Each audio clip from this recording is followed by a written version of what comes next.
अलग अलग देवताओं को अलग अलग द्रव्य में आवाहन करते हैं। जैसे हम दूध जब इकट्ठे कहते हैं क्षीरे सोमाय नमः, दधने वायवे नमः, घृते रवये नमः, चंद्रमा को, वायु, सूर्य, ऐसे सभी देवी देवताओं को आवाहन करके जब हम अर्पण करते हैं रुद्रम की जो मंत्र है, तब वो एक महौषधि बन जाती है और उसमें इतनी ताकत होती है, कितना भी दुरारोग्य की व्याधि हो उसको नष्ट करने का उसमें ताकत आती है। शिव जी को रुद्राक्ष इतना पसंद क्यों है? शायद उनके नाम के साथ जुड़ा हुआ है, जैसे कहते हैं ना रुद्र अक्ष, रुद्र के आंखें। मैंने बहुत दिन पहले एक पॉडकास्ट में एक वीडियो में देखा था, किसी ने ऐसे बात करते करते ऐसे मैनिफेस्ट करके रुद्राक्ष लेके आए। अच्छा, ये बात कितना सच है? क्या ये ऐसा हो सकता है? हमारे गुरुदेव कहते हैं चमत्कार को नमस्कार। जब एक पेड़ से हम रुद्राक्ष ला सकते हैं, हाँ। तो हवा से लाने का कोई जरूरत नहीं है। ये सब नशा छुड़िए, सबसे बड़ा नशा है भजन कीर्तन। शिवम शांतम अद्वैतम चतुर्थम स आत्मा स विज्ञेयम। शिवम माने यही है शांत अवस्था। जैसे आप जब शांत रहते हैं, इसी स्थिति को शिव कहा गया। शिवम शांतम अद्वैतम, where there is no two, अद्वैत भाव। जैसे हम सोहम कहते हैं, है ना, अहम ब्रह्मास्मि कहते हैं, तो वो अद्वैत स्थिति को शिव कहा गया। नमस्कार, नाद द कॉस्मिक साउंड के एक दूसरे एपिसोड में आप सभी का बहुत बहुत स्वागत है। और आज अभी मेरे साथ बैठे हैं आर्ट ऑफ लिविंग आश्रम से आए हुए स्वामी जी। स्वामी जी, आपको बहुत बहुत प्रणाम। प्रणाम। शुभकामनाएं। बहुत अगरतला में फर्स्ट टाइम आप आए हैं। Yes. इस श्रावण के महीनों में पूरा श्रावण महीना तो आपने रुद्राभिषेक किया, बहुत जगह पूरा त्रिपुरा आपने ट्रैवल कर लिया। तो रुद्राभिषेक का इम्पोर्टेंस क्या है? हम क्यों करते हैं श्रावण के महीने में? रुद्राभिषेक श्रावण महीने में ही खाली होता है ऐसा तो नहीं है। हाँ। ऐसे तो हम हर सोमवार करते हैं और जितने भी हमारे गांव हैं वहाँ तो हर दिन होते हैं, लेकिन श्रावण महीने में रुद्राभिषेक की जो विधि बताया गया है, आप अगर देखेंगे रुद्राभिषेक में हम क्या करते हैं, जलधारा, जल के अभिषेक करते हैं शिवलिंग के ऊपर। और ये हमारी नेचर के साथ जुड़ी हुई है। नेचुरली क्या होती है, श्रावण के महीने में बारिश होती है ना, जो आकाश तत्व है वो पृथ्वी तत्व के अभिषेक करती है। तो पूजा माने वही है, जो प्रकृति जो कर रहा है उसको हम नकल करना ही पूजा है। अच्छा। तो हम आकाश कहाँ से लाएंगे? इसीलिए हमने क्या करते हैं, जैसे छोटे बच्चे हम खेलते हैं ना, तो ऐसे ही हम एक छोटा सा पॉट में जल रख के एक शिवलिंग को ही पूरा ब्रह्मांड मान के हम जलाभिषेक करते हैं, है ना। और उसमें उद्देश्य यही रहता है कि सबका कल्याण हो, जो हमारी सनातन धर्म की मुख्य सर्वे भवन्तु सुखिनः, सारा विश्व की कल्याण हो। और जब हम अभिषेक करते हैं उससे पूरा नेचर खुश हो जाती है ना। और ऐसे मान्यता है कि जो चीज़ हम ऑफर करते हैं ना, वही हमको एबंडेंस में रिटर्न आती है। तो हम जब जल के अभिषेक करते हैं, उसके प्रतिरूप हमको वृष्टि अच्छी होती है। और ये समय हमारे जितने भी फार्मर्स है, कृषक हैं, वो धान सब अनाज लगाते हैं, जो साल भर के लिए हमारा पोषण के लिए चाहिए, है ना। तो अगर ठीक से बारिश नहीं होगा, जब मैं आया था यहाँ पे मैंने देखा काफ़ी जगह में फार्मर्स लगा रहे हैं लेकिन प्रॉपर रेन नहीं है। तो हमने हर पूजा में संकल्प ली कि अच्छे से बारिश हो। और इस साल तो नॉर्थ ईस्ट में बहुत लेट बारिश है और भगवान ने हमारी प्रार्थना सुनी और अच्छा बारिश अभी हो रहा है। यही है। आप ये रुद्राभिषेक का जो काम कर रहे हैं, बहुत दिनों से कर रहे हैं, कब से आप जुड़े हुए हैं इस पूजा पाठ के साथ? ये पूजा पाठ के साथ तो बचपन से ही जुड़े हैं, क्योंकि उड़ीसा से है, पुरी से है। तो हम बचपन से हमारी दादी माँ को, हमारे पिताजी को पूजा करते हुए और पुराण भागवत ये सब पढ़ते हुए, हमारी जो इष्ट देवता है वो शिव जी है। तो हर सोमवार को हम घर का ही जो देसी गाय का दूध लेके जाते थे, तो बहुत अच्छा लगता था ऐसे शिव मंदिर में जाना बिना चप्पल पहन के। वो एक अलग सा अनुभव होता था। और नहा के बहुत पवित्रता। और वहाँ जाते थे तो पूजा के बाद सबसे आनंद आता था, प्रसाद मिलता था। अच्छा। है ना, कई बार खुद का भी जो प्रसाद लेके जाते थे वो भी मिलता था, दूसरों का भी प्रसाद मिलता था। तो उस बहाने मंदिर जाने का इच्छा होता था। तो पूजा पाठ करना बचपन से ही था। और जब हम गुरुदेव को भी देखे, और मुझे बचपन से शिव जी को बहुत अच्छा लगता है, और गुरुदेव को जब देखे रुद्र पूजा वो कराते हैं, ऐसे लगते साक्षात शिव ही बैठे हैं। तो मन में इच्छा था काश हम भी ऐसे कर सके।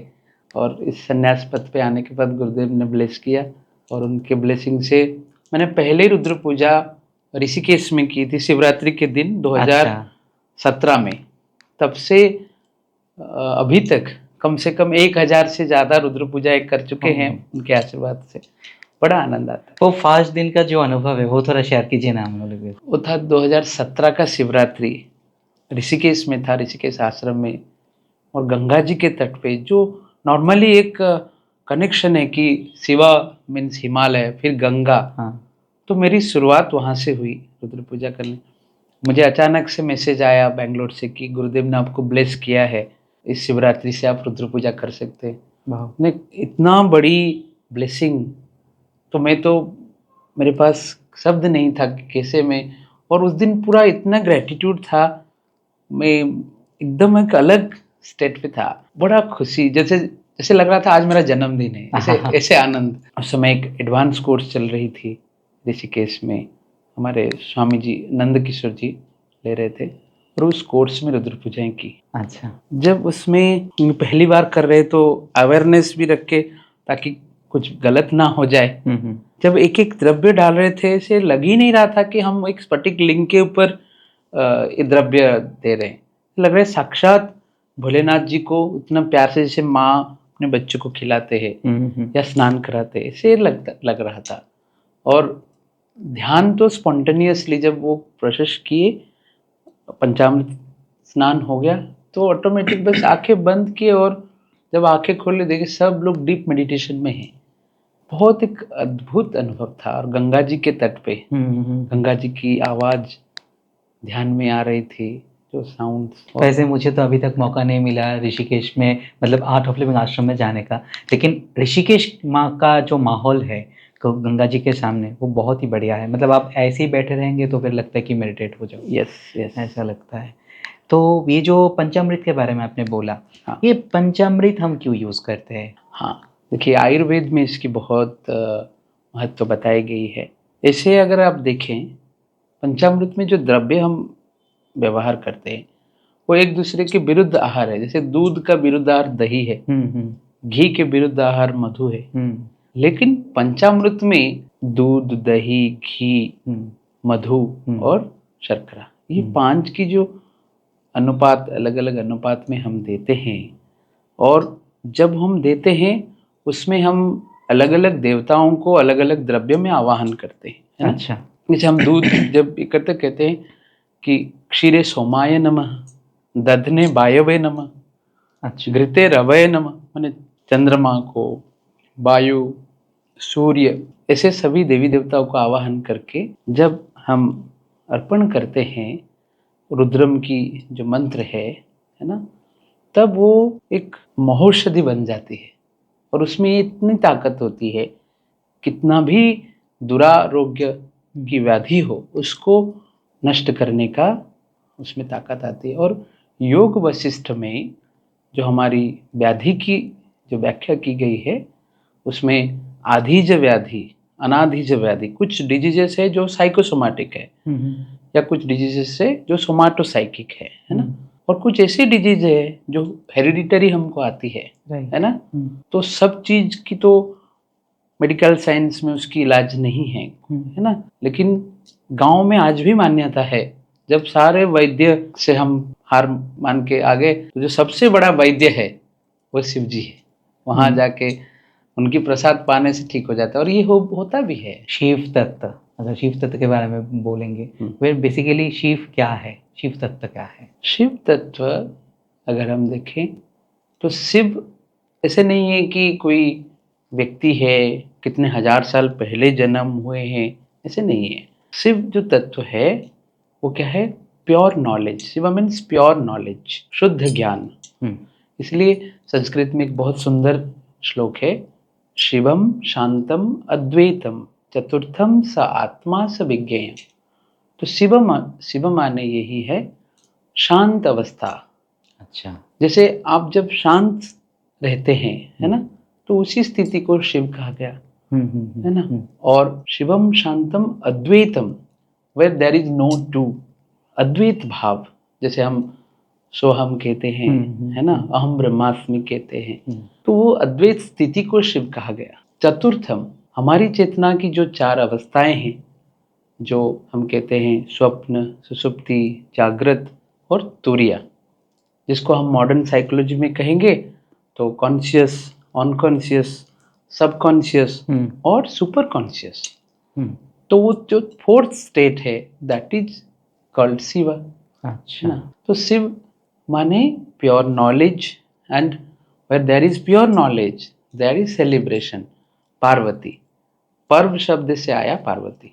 अच्छा। तो शिव और पार्वती सिंबलिकली प्योर नॉलेज या विजडम और सेलिब्रेशन, यही शिव तत्व है। किसी किसी को ये मानना है कि रुद्राभिषेक सिर्फ मंदिरों में किया जाता है, क्या हम घर में भी रुद्राभिषेक कर सकते बिल्कुल हैं? कर सकते हैं, जहाँ पे आपके घर में कर सकते हैं, आपकी व्यवसाय के प्रतिष्ठान में कर सकते हैं, क्या कोई नए प्रोजेक्ट शुरू कर रहे हो उस समय कर सकते हैं, आपके बर्थडे के दिन कर सकते हैं, एनिवर्सरी में कर सकते हैं। क्योंकि जब हम शिव रुद्र पूजा करते हैं उसमें सिर्फ शिव पूजा नहीं होती है, उसमें जो पंच परमेश्वर कहते हैं ना, गणपति की पूजा होती है। क्योंकि हर जो भी प्रोजेक्ट करते हैं उसमें कोई निर्विघ्न से हो, निर्विघ्नता से हो, विघ्न ना आए, गणपति का हम पूजा करते हैं। और हर चीज में पावर की जरूरत है, शक्ति की, तो देवी की पूजा होती है। और वो अच्छे से चले, अच्छे से मैनेज हो, विष्णु की पूजा होती है। सूर्य जो सकल शक्ति के आधार है ना, सूर्य की उपासना होती है उसमें।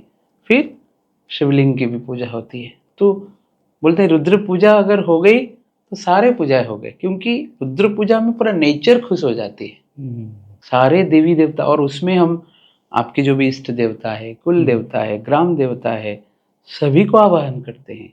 वास्तु देवता, तो सबका एक ही पूजा है ना, एक साधे सब सधे। तो ये कभी भी किया जा सकता है, मतलब ऐसा नहीं कि सिर्फ श्रावण में ही हो, नहीं नहीं, कभी भी किया कभी जा भी सकता कर है। सकते हैं। तो फिर हम थोड़ा स्वामी जी अभी ये प्रश्न पूछना चाहते हैं कि हमारा जो फर्स्ट लाइफ है, यस, वो फर्स्ट लाइफ का जो कर्मा है, हाँ, वो तो हम लेके आ रहे हैं, ठीक है। कुछ ना कुछ तो इसका कनेक्शन है। इसको आगे ना लेके जाते हुए कैसे इसको खत्म किया जा सकता है, उसका प्रोसेस क्या है? गीता में बहुत सुंदर से भगवान श्री कृष्ण ने कहा है, गहना कर्मणो गति।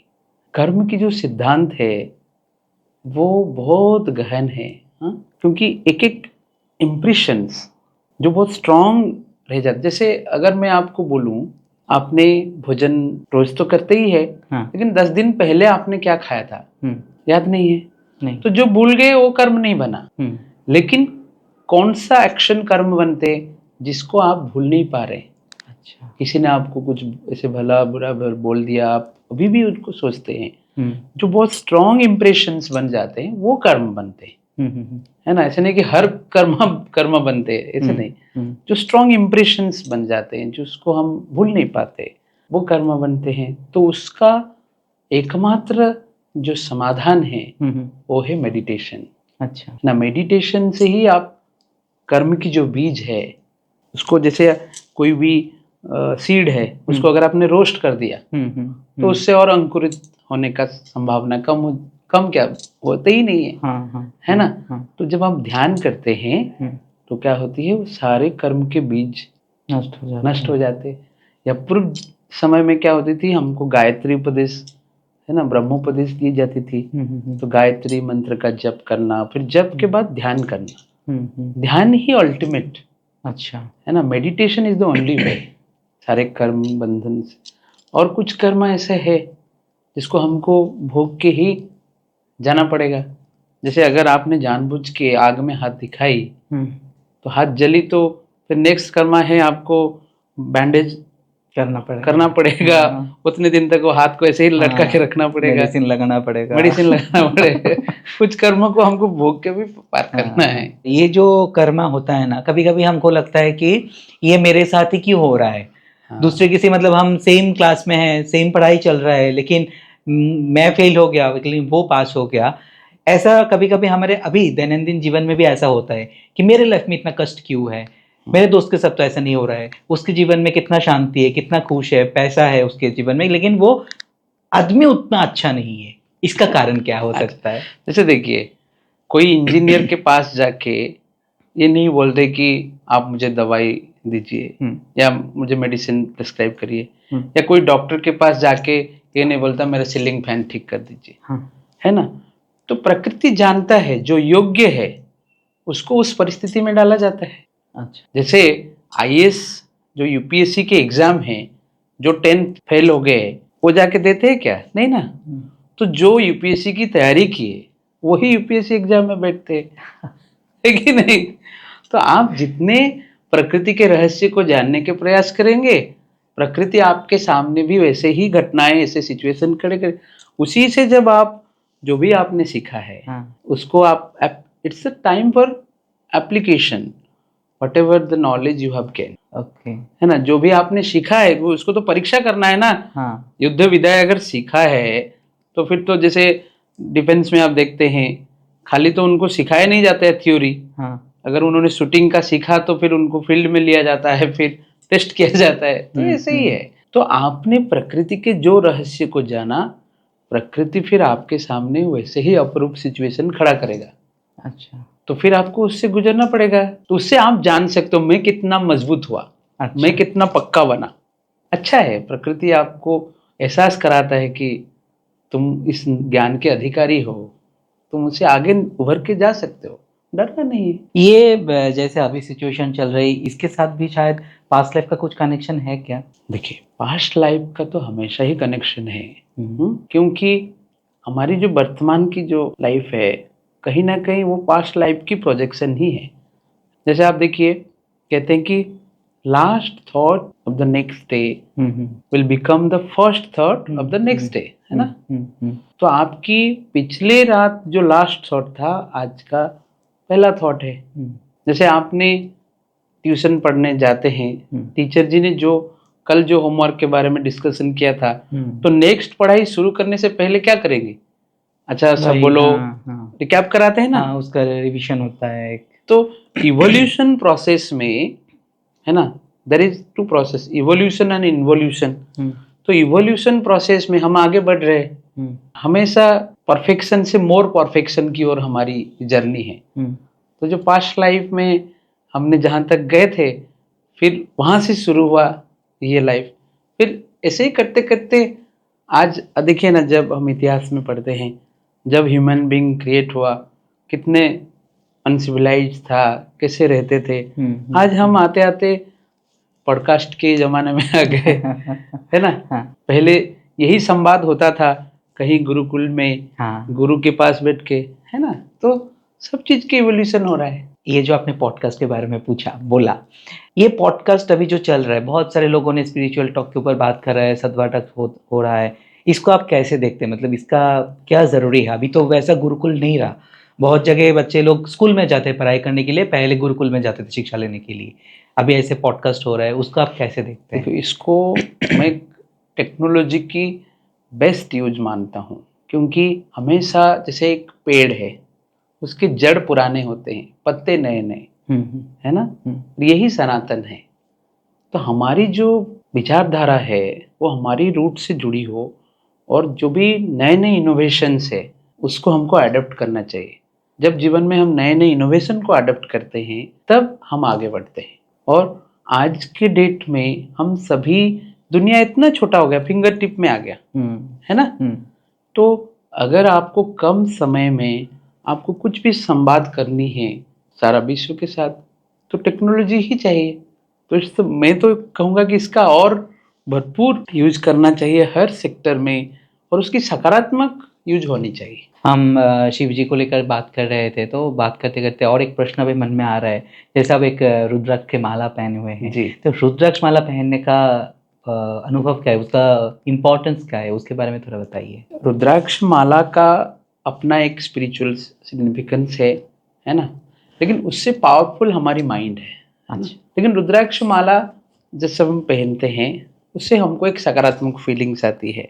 क्योंकि हर चीज, जैसे हम चंदन लगाते हैं, तो चंदन का जो स्वभाव है ठंडक लाना, उसका एक सुगंध लाना। तो जब हम रुद्राक्ष डालते हैं, वो डालने के बाद कुछ चीजें करना मना है, जैसे नॉनवेज खाना मना है, डालते ही एक डिसिप्लिन में हम आ जाते हैं। अच्छा। कई बार डिसिप्लिन लाने के लिए भी कुछ कुछ चीजें, नहीं तो क्या जीवन में डिसिप्लिन नहीं रहेगा। मैं रुद्राक्ष माला पहना हूँ तो मुझे कैसे आचरण करनी चाहिए, मेरे व्यवहार कैसे होनी चाहिए, है ना। तो और रुद्राक्ष डालने से जैसे एक्यूप्रेशर हम जानते हैं, जब रुद्राक्ष का पॉइंट्स हमारे सारे नर्व्स में से लगते हैं तो बहुत सारे एक्यूप्रेशर पॉइंट उससे एक्टिव होते हैं। अच्छा है ना, बहुत सारे फायदा है और ऐसे स्पिरिचुअल अपलिफ्टमेंट होती है।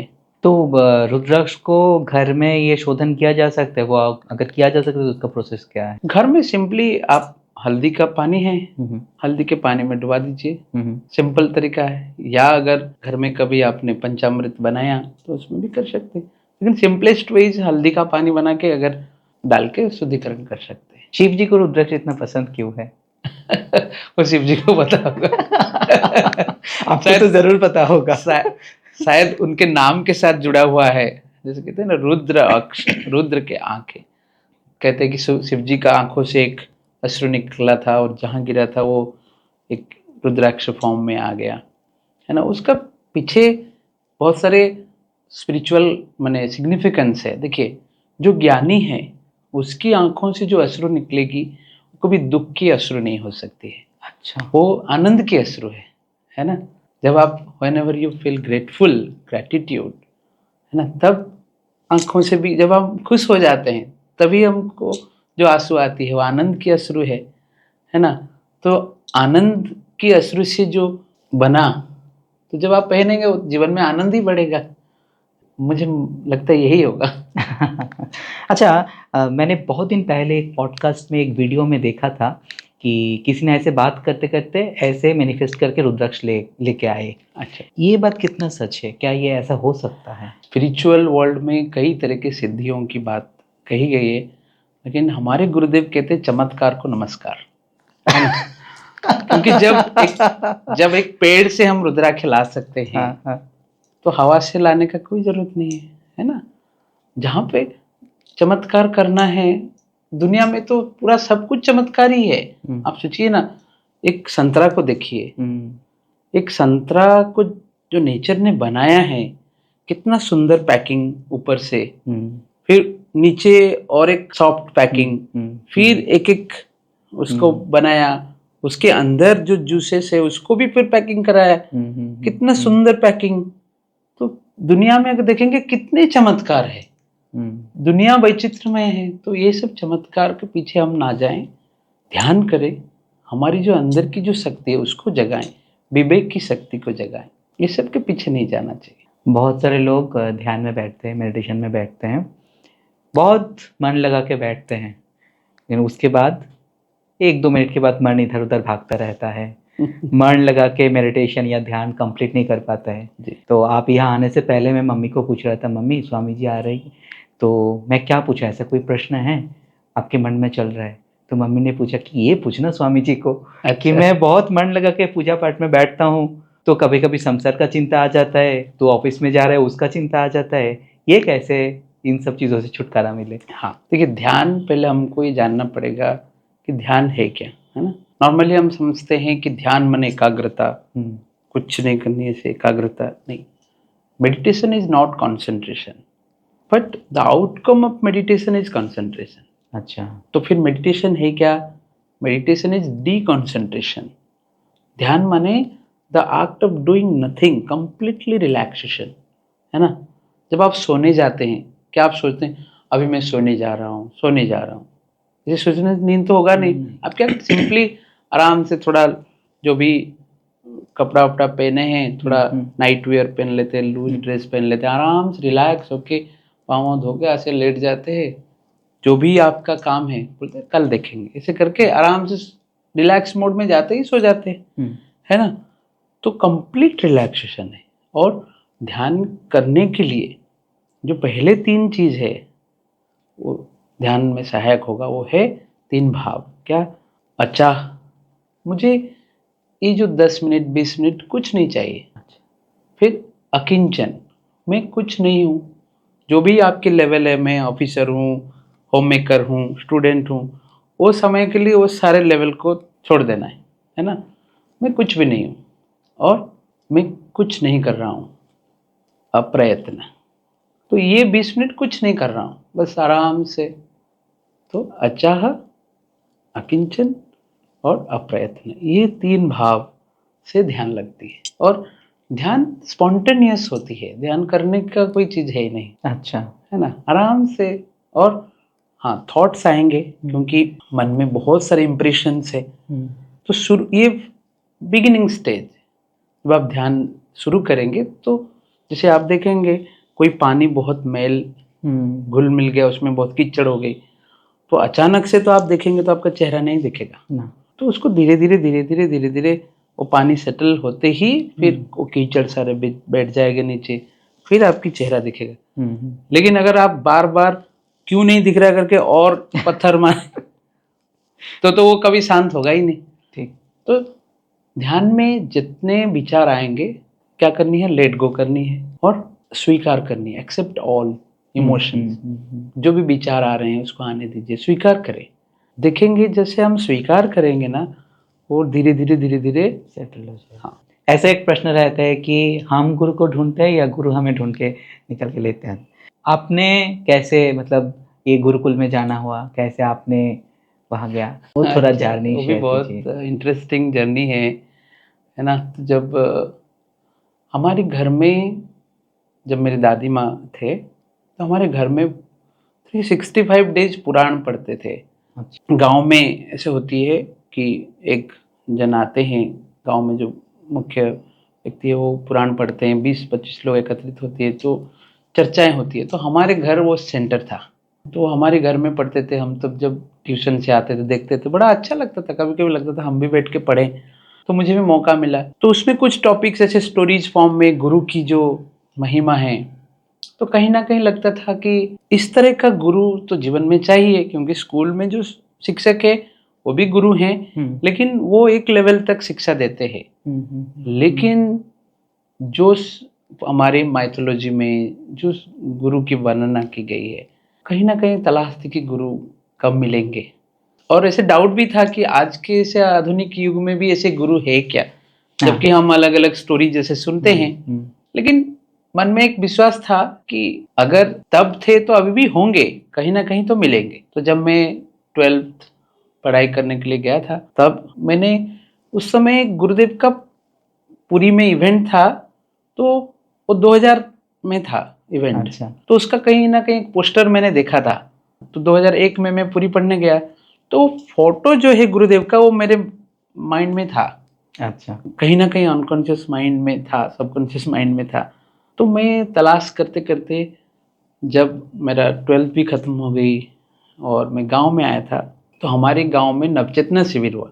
अच्छा। यस। हाँ। तो नवचेतना शिविर में जब वही फोटो मैंने फिर से देखा, याद कर रहा हूँ इनको कहाँ पे देखा है। हाँ। मुझे बस वही है। फिर वो शिविर किया, उस शिविर में जो मेडिटेशन सीखा, राम ध्यान, तो मुझे लगा ये इसी की तलाश में मैं था, क्योंकि इतनी डीप मेडिटेशन। और उस समय हमारी जॉइंट फैमिली था, तो जॉइंट फैमिली में हम हर किसी के घर में कुछ ना कुछ ऐसे अप्स डाउन्स होते हैं। तो कुछ सिचुएशन ऐसे था, मुझे लग रहा था कि नहीं, कुछ स्पिरिचुअल सहारा मुझे चाहिए। तो तब मुझे गुरु मिले मेरा बीकॉम फर्स्ट ईयर में। और लकीली मैंने 15 दिन के बाद सुदर्शन क्रिया सीख गई। और सुपर फॉर्चूनेट ये था कि गुरुदेव खुद आने वाले थे। अच्छा। 1 महीने के बाद पुरी में एक बड़ा सत्संग था, तो गुरु भी मिल गए। तो कहते हैं ना, अगर सच्चे मन से आप किसी की तलाश करते हो वो जरूर मिलता है। तो गुरु मिले तो अभी 2004 से आज तक कभी पीछे मुड़ के देखे नहीं। और जब गुरु मिलते हैं, गुरु हमेशा हमको आगे लेके जाते हैं। उन्होंने शुरुआत किस तरह से आज यहाँ तक लेके आए हैं, मैं उनके प्रति बहुत आभार व्यक्त करता हूँ। आप आर्ट ऑफ लिविंग टीचर कब बने? मैं 2010 में बना, 2010। 10 दिसंबर 2010। अच्छा, इससे पहले की जो जर्नी है, आपने पढ़ाई छोड़ दिया था, वो पढ़ाई छोड़ने के बाद 3 मास्टर डिग्रियां भी है। यस। इसके पीछे जो घटना है वो थोड़ा शेयर कीजिए। वो तो मास्टर का ही कमाल है। तो मेरा जब फाइनल ईयर एग्जाम था बीकॉम की, तो जब मैं एग्जाम दे के आ रहा था, तो बस में मैंने सोचा अब और पढ़ाई नहीं करनी, क्योंकि तब आर्ट ऑफ लिविंग की ओर झुकाव बढ़ गया था। अच्छा। ठीक, 1 महीने के बाद YLTP फेज 2 की, और लकीली मैंने फॉर्म में भर दिया था फुल टाइम। गुरुकुल हमारी शुरुआत हुई थी पुरी में, तो मुझे सेवा मिला गुरुकुल का देखभाल करने के लिए। मुझे हमारे उस समय टीचर बोले आप यहाँ आके भी पढ़ाई कर सकते हो। तो मैंने घर को यही बोल के आया कि अच्छा। मैं घर में बैठ के क्या करूँ, पुरी में जाता हूँ, थोड़ा सेवा भी करूँगा और मुझे वहाँ पढ़ने का भी मौका मिलेगा। तो घर के लोग बोले ठीक है, पढ़ने का मौका मिलेगा। तो मैंने बोला मैं चार्टर्ड अकाउंटिंग का जो आर्टिकलशिप है वहाँ करूँगा। अच्छा। तो वहाँ आया, तो वहाँ पे भी सब संस्था की जो अकाउंटिंग ये सब देखता था। तो धीरे धीरे फिर मैंने असिस्ट करना, ऑर्गेनाइज करना, ये करते करते बहुत सारे सीनियर टीचर्स बाहर से, स्वामी जी सब लोग आते थे और गुरुकुल। तो वेद, पहली बार मैंने वेद का मंत्र सुना, इतना अच्छा लगा। मैं जाता था गुरुकुल में बैठ के वेद मंत्र सुनता था। तब एक आया कि कितना बड़ा जिम्मेदारी हमारे ऊपर है, क्योंकि ये जो हमारी रूट है इसको सब लोग भूलते जा रहे हैं, हमारी जो वैदिक हेरिटेज है। तो मुझे लगा नहीं, मुझे इस हेरिटेज को बचाने के लिए, इस वैदिक एजुकेशन को प्रमोट करने के लिए मुझे कुछ करना पड़ेगा। क्यों ना मैं इसको प्रमोट करने के लिए पूरा मेरा लाइफ टाइम इसी में ही दूँ। तो उसी में सेवा करते करते 2010 में टीचर बना। फिर टीचर बनने के बाद ऐसे घर को दिखाने के लिए माँ बीच बीच में फ़ोन करते थे, तुम पढ़ाई कर रहे हो, कुछ एग्ज़ाम दे रहे हो कि नहीं। तो मैं उनको खुशी करने के लिए वो बैंकिंग एग्ज़ाम ये सब फॉर्म डाल देता था, घर में इंटीमेशन जाता था। तो वो लोग बोलते थे हाँ तुम्हारा ये इंटीमेशन है, हाँ हाँ मेरा वो एग्ज़ाम है। तो मैं जाता था, बस एग्ज़ाम देता था और आता था। लेकिन कोई भी एग्ज़ाम में क्वालिफाई नहीं किया, वो भी बड़ा ब्लेसिंग है मेरे लिए। एग्ज़ाम तो अच्छा होता था लेकिन पता नहीं क्यों नहीं क्वालिफाई करता था। एक बार रेलवे का एक सिलेक्ट मार्क बेसिस सिलेक्शन था, वो मेरा सिलेक्शन में आया था। लेकिन मेरे हमारे सीनियर टीचर है इतनी दीदी, तो मैंने उनको बताया कि दीदी ऐसे ऐसे है, मुझे तो जाने का इच्छा नहीं है लेकिन घर का इच्छा है, तो क्या करें। दीदी ने एक बात बोला, देखो तुम जाओगे फिर वो जीवन जियोगे, कोई बड़ी बात नहीं, लेकिन एक तालाब का मछली और एक वही मछली समंदर में है, फर्क है। तुम सोचना, तुम तालाब की मछली बन के रहना चाहते हो या समंदर की मछली बन के रहना चाहते हो। तो वो जो मैं रात भर सोचने लगा, तो फिर मैंने समझ गया वो क्या बोलना चाह रहे। वो तो डायरेक्टली नहीं बोले, मैं बोला नहीं दीदी मैं समंदर का मछली बन के रहना चाहता हूँ। तो फिर मैं उस दिन से छोड़ दिया कि नहीं, कभी भी और डेविएट नहीं होनी है। टीचर बना, उस समय मेरा एज 25 करीब था। फिर गुरुदेव मुझे पूछे तुम्हारा पढ़ाई चल रही कि नहीं। मैंने बोला गुरुदेव पढ़ाई तो छोड़ दिया। नहीं नहीं नहीं, पढ़ाई जरूर करना है, सेवा के साथ डिस्टेंस में पढ़ाई करो। तो जब उन्होंने बोला, तो 2011 में मेरी एक सिस्टर है, वो पीएचडी कर रहे थे पांडिचेरी यूनिवर्सिटी में। उन्होंने आके बोला कि ऐसे डिस्टेंस में एमबीए करना है। मैं बोला हाँ कर देते आप अगर हेल्प करेंगे। तो उन्होंने सब फॉर्म फिलअप ऐसे वगैरह किए, तो एमबीए हो गई। तो एग्ज़ाम सेंटर जहाँ था उत्कल यूनिवर्सिटी, वहाँ देखा नोटिफिकेशन में, जब एमबीए का फर्स्ट ईयर एग्ज़ाम कंप्लीट हो गया, वहाँ देखा कि एमएसडब्ल्यू निकला है डिस्टेंस में। तो मैंने वो भी एडमिशन ले ली। अच्छा। तो मेरा 3 साल में मैंने एक डिग्री कंप्लीट और दूसरा डिग्री का फर्स्ट ईयर हो गया। तो 2014 तक मेरा 2 मास्टर डिग्री कंप्लीट। तो जब हो गया, फिर गुरुदेव के ब्लेसिंग से जो गुरुकुल पुरी में था वो कटक में शिफ्ट हो गया, और उसी समय योग में डिपार्टमेंट खुल रही है, उसमें बैचलर मास्टर्स डिग्री। तो वो तो डायरेक्ट क्लासरूम टीच लर्निंग था। तो मैंने एडमिशन कर ली, योग में पूरा पढ़े 2 साल, स्क्रिप्चर्स पढ़े, उपनिषद पढ़े, पतंजलि उपनिषद पढ़े, गीता पढ़े। 3 मास्टर डिग्री कैसे हुआ मुझे भी पता नहीं चली। उसमें सबसे जो इंटरेस्टिंग बात है, अभी गुरुदेव दिसंबर में आए थे श्री श्री यूनिवर्सिटी। अच्छा। तो गुरुदेव को मैंने पूछा, गुरुदेव अभी तो पढ़ाई आपने बोला था और 3 मास्टर डिग्री अभी कंप्लीट होने वाला है, तो क्या करना है उससे आगे। क्योंकि उस समय मेरे पास एक ऑप्शन था कि श्री श्री यूनिवर्सिटी में मैं एक गेस्ट फैकल्टी बन के पढ़ा के पीएचडी कर सकता। लेकिन मुझे मन नहीं था, मुझे ये था कि अगर इतना सुंदर ज्ञान मुझे मिला, मैं उसको पूरा होल वर्ल्ड तक लेके जाऊँ। इतना कॉन्फाइंड होके रह जाएँ तो फिर जीवन इसी में ही रह जाएगा। तो गुरुदेव बोले तुम्हारा क्या इच्छा है। स्पॉन्टेनियस आंसर आया कि गुरुदेव मुझे आपके जैसा बनना है। तो फिर गुरुदेव बोले घर में कोई मना करते हैं क्या। नहीं गुरुदेव, घर में तो पूछा नहीं, पिताजी आए हैं आप बात कीजिए। तो पिताजी थे कुटीर में, गुरुदेव ने बात किया। पिताजी ने भी हाँ बोल दिया। तो अच्छा। गुरुदेव ने पूछा आपका बेटा सन्यासी बनेंगे, आप खुश है? पिताजी ने बड़ा खुशी से बोले हाँ। उनको समझ में आया नहीं आया मुझे पता नहीं, लेकिन हाँ बोले तो गुरुदेव उनको माला वाला पहना है और मुझे बोल के गए, अब तेरा काम तो मैंने कर लिया, तुझे मेरा काम करना है। अच्छा। तो फिर मेरा वो मास्टर डिग्री का एग्ज़ाम कंप्लीट हुआ, मैं सन्यासी ट्रेनिंग में गया बेंगलोर 2016 में। फिर उसके बाद गुरुदेव के साथ ही कॉन्वोकेशन में आने के लिए गुरुदेव के साथ फ्लाइट में आया। अच्छा। वो भी बहुत अलग गुरु स्टोरी है, क्योंकि इधर डेट चेंज हो रही है, उधर ट्रेनिंग हमारा कंप्लीट नहीं हुआ है, और उधर नियम है कि 6 महीने पूरा ट्रेनिंग कंप्लीट करनी है। तो बोले गुरुदेव अगर कॉन्वोकेशन जाना है तो ट्रेनिंग छोड़ के जाना पड़ेगा, तो ट्रेनिंग कंप्लीट नहीं होगा। तो फिर ऐसे हुआ, सन्यासी ट्रेनिंग कंप्लीट हुआ, जो हमारा कन्वोकेशन डेट था वो पोस्टपोन होता गया। अच्छा। जिस दिन हमारा ट्रेनिंग खत्म हुआ उसका 3 दिन के बाद फिर फाइनल डेट आया, तो मैं गुरुदेव को और गुरुदेव के साथ ही फ्लाइट में बैठ के आया। फ्लाइट में बैठने का जो डर था कि पहली बार बैठेंगे क्या होगा, गुरु पास में बैठे थे, ऐसे ही पास में बैठे थे, तो डर बिल्कुल नहीं था कि जो भी होगा गुरुदेव है ना। फिर गुरुदेव के हाथ से डिग्री ली, मास्टर के हाथ से मास्टर डिग्री लिया। फिर गुरुदेव ने ऋषिकेश भेजा। अभी इच्छा है पीएचडी करने का, योगा में करेंगे। अच्छा, गुरु स्टोरी सुनते सुनते हम तो पूरा खो गए थे।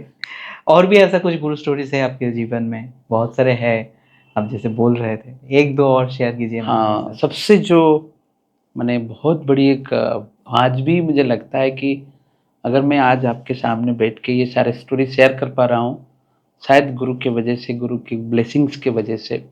2009 में अप्रैल 1 तारीख, तो मैं कुछ सामान गुरुकुल लेके जा रहे थे गाड़ी में। तो उस समय हमारे एक डिवोटी एक गाड़ी हमको गिफ्ट किए थे आश्रम को, है ना। तो गाड़ी हम लेके जा रहे थे, तो ड्राइवर कुछ समय चलाने के बाद बोले आप चलाएंगे क्या? तो तब तो मुझे ऐसे बेसिक नॉलेज था कि ये ब्रेक है, ये मतलब ठीक है चलाते हैं। और वो रास्ता एकदम पूरा कोई उसमें आना जाना नहीं करते हैं, पूरा खुला रास्ता है। तो क्राउड रास्ते में तो कभी साहस नहीं होगा, तो वो रास्ते में कोई नहीं था, हम बोले ठीक है चलाते हैं। तो हम चलाए, ऐसे 500 मीटर जैसा चलाए। चलाने के बाद एक मोड़ में अंधेरा था, तो एक अचानक से एक व्यक्ति साइकिल से आ गए। अच्छा। तो जब आ गए, सामने आ गए, तो मैं देखा कि सामने आ गए, तो मैं ब्रेक मार रहा हूँ लेकिन मेरा पाँव एक्सीलेटर के ऊपर था।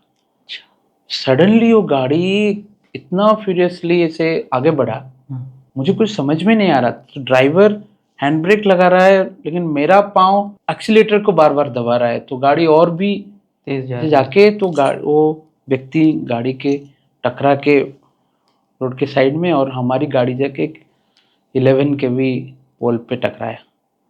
अच्छा। उस समय ये होके ऊपर भी पूरा बिजली का ये होके कुछ नहीं हुआ, लेकिन मैं तुरंत गाड़ी से उतर के, मैं पहले वो व्यक्ति का क्या हुआ मैं उनके पास गया, तुरंत उनको लेके, थोड़ा सेंस था उनको, मैं तुरंत ब्लीडिंग हो रहा था, मैंने ब्लेसिंग दिया।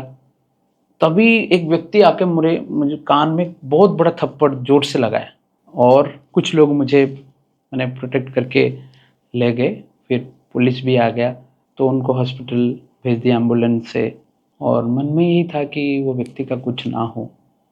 तो पुलिस स्टेशन गए, पहली बार जीवन में पुलिस की गाड़ी में बैठे, पुलिस स्टेशन में गए। पुलिस बोले पहले आप ट्रीटमेंट कराइए, तो केस डायरी वगैरह जो भी है वो लिखते हैं। तो एक डर था कि कुछ हो जाएगा, क्या होगी संस्था का रेपुटेशन, फिर घर के लोगों को पता चलेगा। बस गुरुदेव को प्रार्थना, गुरुदेव इस सिचुएशन से आप ही बचा सकते हैं। खबर आया कि वो व्यक्ति मैंने सुरक्षित है, ज़्यादा कुछ चोट नहीं आया है, थोड़ा घुटने में चोट आया है, हल्का सा माइनर इंजरी हेड पे है। तो गुरुदेव फिर पुलिस स्टेशन से गए, उनका ट्रीटमेंट सब कराया। फिर ट्रीटमेंट कराने के बाद फिर वो मंदिर में सेवा करते हैं, उन्होंने जो बात बोला, तो जब मैंने पूछा उनको कि, क्योंकि कुछ लोग उनके पास में, जो उनके घर के पास के लोग आए थे, तो मैं भी गया था, तो उनके घर के लोग बोले थे आप उधर साइलेंटली खड़े रहे ना, क्योंकि हमारे गांव के जो लोग हैं थोड़ा गुस्से में हैं। आप परिचय नहीं देना चाहे, आप गाड़ी चला रहे थे। तो बोले ठीक है।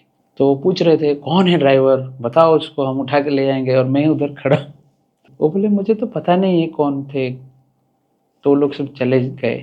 फिर मैंने उनको पूछा कि आपने बता भी सकते थे, मैं चला रहा था करके आपके सामने। नहीं, उसमें आपका क्या गलती है, तो आप तो चला रहे थे, मैं तो आगे आ गया। लेकिन जब मैं आगे आ गया तो उस समय जब टकरा गया तो वो भगवान नरसिम्हा को मानते हैं। बोले कि मैंने बस नरसिम्हा को प्रार्थना किया। लेकिन उस समय मैंने ऐसे देखा कि कोई ऐसे सफ़ेद वस्त्र में, ऐसे लंबा बाल है, ऐसे ये है, उन्होंने मुझे ऐसे गोद में लेके से रैप कर दिया। फिर उसके बाद मेरा सेंस नहीं है, और फिर सेंस जब आया मैंने देखा मैं हॉस्पिटल में हूँ। तो मैंने मेरे पास हमेशा गुरुदेव का फोटो रहता था। मैंने उनको दिखाया कि ये फोटो देखिए। बोले हाँ यही थे। तो जब, क्योंकि उस समय जब मुझे कुछ सुध बुध नहीं हो रहा है, मैं बस इतना बोल रहा हूँ जय गुरुदेव जय गुरुदेव, गुरुदेव बस आप मुझे रक्षा करें, इतना ही मेरे मन से आ रहा, और कुछ मुझे कुछ सुध बुध नहीं रहा है। इतनी बड़ी दुर्घटना, वो व्यक्ति बच गए, हम बच गए, कुछ नहीं हुआ। तो मुझे लगा कि ये जो कुछ भी हुआ, एक नया जीवन जब गुरु ने मुझे दिया, तो ये जीवन बस गुरु का ही, क्योंकि ये मेरा जीवन नहीं है, मैं गुरु का दिया जीवन है, तो उनका ही काम में लगना चाहिए। तब मैंने तब से डिसाइड किया कि मुझे कम्प्लीटली, माने 100% जो टाइम है जीवन का वो गुरु के ही काम पे देना है। मतलब गूज़बम्स आ रही है सुन के। गुरु स्टोरी जब भी सुनते हैं ऐसा लगता है कि मन तो पूरा शांत हो जाता है। मैं इसके आगे जाके आपको क्या पूछूं वही दिमाग में नहीं चल रहा है दिमाग शांत हो गया पूरा। बस एक प्रश्न ये पूछना है कि जैसे आपने बोला कि आप वेद पुराण इत्यादि का प्रचार करने के लिए, गुरु काम करने के लिए इधर आए हैं। बहुत सारे यंग हैं जो अभी इन सब चीज़ों को नहीं मानते हैं, जिसके मन में अभी स्पिरिचुअल भाव नहीं है, उनको कैसे स्पिरिचुअलिटी का ज्ञान दिया जाए? देखिए, व्हाट इज स्पिरिचुअलिटी, पहले हमको ये जानना चाहिए। नॉर्मली हम समझते हैं कि स्पिरिचुअलिटी माने यह वाइट कपड़ा पहनना या सैफरन पहनना, मंदिर में घंटा घंटा पूजा करना, या ऐसे अलग अलग जो भी हम बनाते हैं कहानियाँ। स्पिरिचुअलिटी माने which uplifts our spirit, that is called spirituality. हमारी अंदर में एंथुजियाज्म की आवश्यक है, सेल्फ कॉन्फिडेंस की आवश्यक है, पढ़ाई कर रहे या बिजनेस कर रहे, जो भी करे, कंसंट्रेशन की आवश्यक है, इंट्यूटिव एबिलिटी की आवश्यक है, कच्छ लीडरशिप क्वालिटी है ना। तो ये तो सब हमारे स्पिरिट है ना। और एक यूथ होने के नाते हम इनोवेटिव हो, नए नए क्रिएटिव आइडियाज हमारे अंदर हो, यही सब हमारे स्पिरिट है। और इसको जो अपलिफ्ट करता है वही स्पिरिचुअलिटी है। स्पिरिचुअलिटी नहीं है कि आप घर बार छोड़ के चले जाओ, ये सब। आज के जो यंग जनरेशन है, जो मैं देख रहा हूँ, और जब मैं कॉलेज डेज में था, एक बहुत बड़ा शिफ्ट आया है। उस समय मैं जब कॉलेज जाता था, मुझे मेरे ही दोस्त लोग बोलते थे, मैं जैसे आता था मैं चंदन लगा के जाता था, जैसे मैं आज विवेकानंद आ गया ऐसे बोलते थे है ना। तो मैं कितना सुना, या मैं उनको जब समझाता था, हाँ तू तो पूरा गुरु की तरह बात करता है, ऐसे ऐसे बोलते थे। लेकिन आज वही सारे दोस्त प्राउड फील करते हैं कि हमारे एक दोस्त जाके, मैं जिनको अकाउंटिंग पढ़ाता था, आज मेरे सारे दोस्त चार्टर्ड अकाउंटेंट है। वो लोग भी खुश होते हैं कि कितने स्ट्रेस है वर्क प्लेस में, तुम लोगों को अलग अलग, जैसे मैं हमारे गवर्नमेंट प्रोग्राम सिखाता हूँ फौजियों को, अलग अलग स्तर पे अलग अलग स्ट्रेस है ना। तो आज के जो युवा हैं धीरे धीरे स्पिरिचुअलिटी की ओर आ रहे हैं, और जो नहीं आए हैं वो समय आ गया है, वो भी आ जाएंगे, है ना। क्योंकि आप कोई भी चीज़ को जब कितना एक्सट्रीम तक करेंगे, मोबाइल चलाएंगे, मोबाइल गेम खेलेंगे, एक समय आएगा वही जो आपको आनंद दे रहा है वही आपको दुखी देगा। अब बोलेंगे अब छोड़ो, तब spirituality is the only way, है ना। आप कितने स्ट्रेस में रह सकते हैं, कितने दुख में रह सकते हैं, एक समय तो आपको लगेगा ना कि व्हाट इज द सॉल्यूशन। तो स्पिरिचुअलिटी में ही तो सॉल्यूशन है ना। तो सब लोग आएंगे, मैं तो सकारात्मक दृष्टिकोण से देख रहा हूँ। क्योंकि आज इंस्टाग्राम देखिए, फेसबुक देखिए, सब जगह में जो यूथ हैं वो ज़्यादा स्पिरिचुअलिटी को प्रमोट कर रहे हैं, है ना। ये एक रिवॉल्यूशन आया है। That's true. जैसे देखिए, आप भी एक यूथ है, मैं भी एक यूथ हूँ। आज हम दो यूथ बैठ के स्पिरिचुअलिटी के ऊपर बात कर रहे हैं। मैं जब कॉलेज डेज में था 2000 में, ऐसे कभी मैंने देखा ही नहीं। उस समय स्पिरिचुअलिटी माने बड़े बड़े जो बुजुर्ग है वो बात करते थे ऐसे बात। तो ये चेंज है ना। राइट। समझिए, आप मुझे ये बताइए कि कोई प्रोग्राम में, पूजा पाठ में हम जब कीर्तन करते हैं, कीर्तन का महत्व क्या है? तो कीर्तन शब्द का अर्थ है कण कण से अर्थ है ना। क्योंकि जो साउंड फ्रीक्वेंसी है, जो भी हम कहते हैं राम कृष्ण शिव, ये सब अभी का नहीं है, 1000 years ओल्ड। तो जब हम उस साउंड को हम मनन करते हैं या उच्चारण करते हैं, तो हमारी जो मेमोरीज है, फिर वो इतने साल पुरानी एनर्जी को हम जुड़ जाते हैं उस कस्मिक साउंड के साथ। जैसे एक बच्चा जब रोता है, आप देखे होंगे, कण कण से रोता है कि माँ बेबस हो जाते हैं। मेरे बच्चा रो रहा है, यहाँ पे बच्चा रो रहा है तो माँ 2-3 घर छोड़ के भी है तो माँ आ जाते। तो कीर्तन माने जब उस डिवाइन के लिए आप कण कण से प्रेयर करते हो या भजन करते हो, है ना। भजन माने टू शेयर, बांटना। क्योंकि नॉर्मली जब हम कन्वर्सेशन करते हैं तो जो मैं बोल रहा हूँ, अगर वहाँ 10 लोग हैं ना, सब लोगों का थॉट पैटर्न अलग अलग होगा। लेकिन जब कीर्तन होती है, वह एक ही शब्द को सब लोग शेयर करते हैं। तो एक ही शब्द को सब सुनते हैं, वही एक ही शब्द को सब रिपीट करते हैं। Then individual mind becomes universal mind. एक बिग माइंड, एक कनेक्शन क्रिएट होती है। तो जब बिग माइंड हो जाती है ना, तो बिग माइंड का इम्पैक्ट स्मॉल माइंड के ऊपर होती है, तब हमारी मन वर्तमान में आ जाती है। तो it's a best trick to bring our mind into present moment, है ना। इसलिए मंदिर में जाते हैं, पहला घंटा, तो घंटा बजाते ही हमारा मन क्या होती है, वर्तमान क्षण में आ जाते हैं, अवेयरनेस आती है। तो कीर्तन इज द बेस्ट वे। और कीर्तन से क्या होती है, हमारे जितने भी तनाव है उतने समय तो याद नहीं आता है। कोई नशा करने की भी जरूरत नहीं है। वही तो एक निशा है। हाँ, बेस्ट है ना। मैं तो ये कहूँगा कि हमारे जितने युवा हैं, ये सब नशा छुड़िए। सबसे बड़ा नशा है भजन कीर्तन, है ना। कुछ चैंटिंग, आप उस समय अलग म्यूजिकल इंस्ट्रूमेंट था, आज आप जो गिटार बजाते हैं, जो भी मॉडर्न इंस्ट्रूमेंट, उसको लेके ही आप भजन गाइए।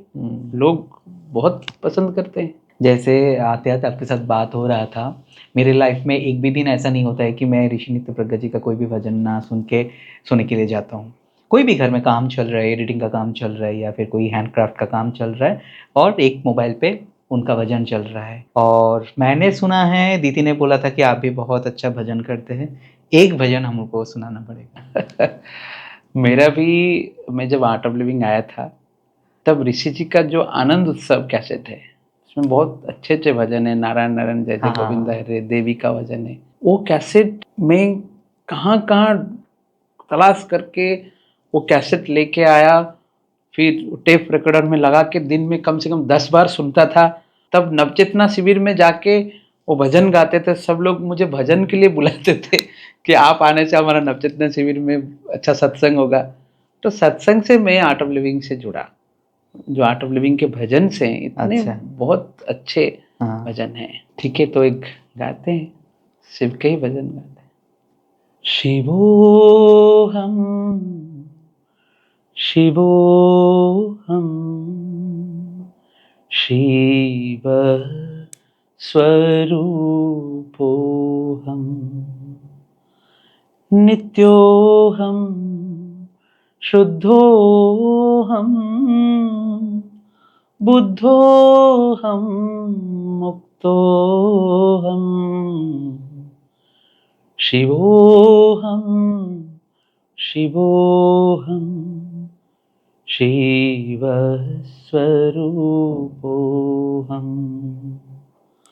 अद्वैतमानंद रूपम रूपम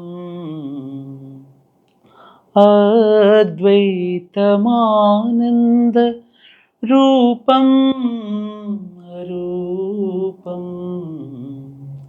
ब्रह्मोहम ब्रह्मोहम ब्रह्मस्वरूपो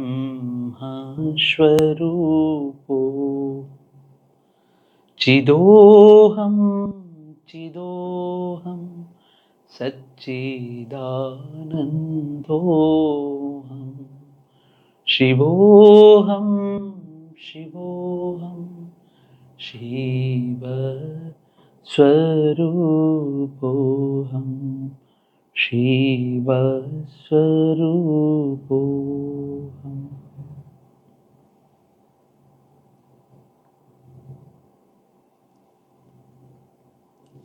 जय गुरुदेव जय।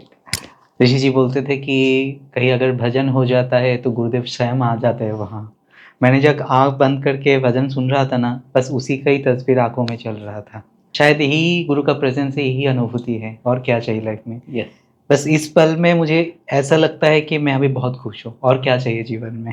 सब कुछ मिल गया बस एक भजन में। स्वामी जी आपको बहुत बहुत धन्यवाद। आप आए, इतना टाइम निकल के आप आए, बात किए, ये पॉडकास्ट को इतना एनरिच्ड किया, बहुत कुछ जानने को मिला, सीखने को मिला। सोचते हैं कि अब आगे जब फिर भी त्रिपुरा में आएंगे विजिट करने के लिए, मुलाकात होगी, हम पॉडकास्ट में बैठेंगे। बिल्कुल बैठेंगे नया, क्योंकि मुझे भी जब बोला गया कि आप समय दे सकते हैं, मैं बोला बिल्कुल दे सकता हूँ, क्योंकि अभी जो मैं समय मैंने चाहता हूँ डिवोट करने के लिए, हमारे जो नॉर्थ ईस्ट के युवा हैं जो आज कहीं ना कहीं नशे की ओर, ड्रग्स की ओर एडिक्टेड हो रहे हैं, तो मुझे लगता है कि ये मेरा नैतिक दायित्व है कि कैसे युवाओं को ये नशा रूपी जो राक्षस है उसके, क्योंकि वो सब मेरे हैं, मैं उन सबका हूँ, ये मेरा नैतिक दायित्व है।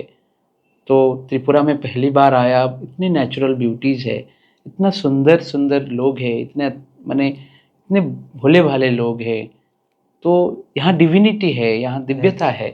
तो ऐसे स्वर्ग जैसे जगह में मेरे कुछ भाई लोग अगर एडिक्शन में जा रहे हैं तो बहुत नैतिक दायित्व है, मैं बार बार आऊँगा, और जब भी त्रिपुरा आना होगा कुछ ना कुछ संदेश आपके इस पॉडकास्ट के माध्यम से सबको देंगे। एकदम मुझे भी बहुत आनंद आया।